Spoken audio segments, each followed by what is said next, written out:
കായിക ലോകത്തെ വരവേൽക്കാൻ ഒരുങ്ങി പാരീസ്. ഒളിമ്പിക്സിന് ഇന്ന് ഔദ്യോഗിക തുടക്കം. രാത്രി 9-ന് വർണ്ണാഭമായ ഉദ്ഘാടന ചടങ്ങുകൾ. PV സിന്ധു ഇന്ത്യൻ പതാകയേന്തും. ശിരൂരിൽ കാണാതായ മലയാളി ഡ്രൈവർ അർജുനായുള്ള തെരച്ചിൽ 11-ാം ദിനം. കാലാവസ്ഥ അനുകൂലമായാൽ മുങ്ങൽ വിദഗ്ധർ പുഴയിലിറങ്ങും. തുടർച്ചയായ മഴ രക്ഷാപ്രവർത്തനത്തിന് പ്രതിസന്ധി. ഉത്തര കന്നഡ ജില്ലയിൽ ഓറഞ്ച് അലർട്ട്.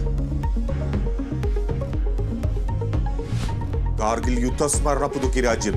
പാക് സൈന്യത്തിന് മേൽ ഇന്ത്യ നേടിയ വിജയത്തിന് 25 വയസ്സ്. ദ്രാസിലെ യുദ്ധസ്മാരകത്തിൽ പ്രധാനമന്ത്രി പുഷ്പചക്രം അർപ്പിക്കും. രക്തസാക്ഷികളുടെ കുടുംബാംഗങ്ങളെയും കാണും.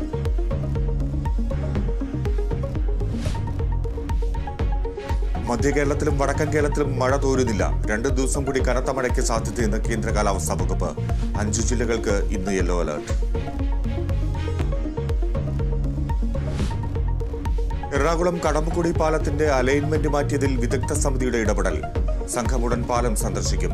നടപടി പ്രദേശവാസികളുടെ പ്രതിഷേധം കനക്കുന്നതിനിടെ. Kerala vision news impact. Idukki പീരുമേട്ടിലെ ജനവാസ മേഖലയിൽ പുലിയുടെ സാന്നിധ്യം സ്ഥിരീകരിച്ചു വനംവകുപ്പ്. തോട്ടാപുരയിൽ വളർത്തുനായെ പുലി ആക്രമിച്ചു കൊന്നു. ആദിവാസി മേഖലയായ പ്ലാക്കാത്തടത്ത് കരടിയെ കണ്ടതായി പ്രദേശവാസികൾ.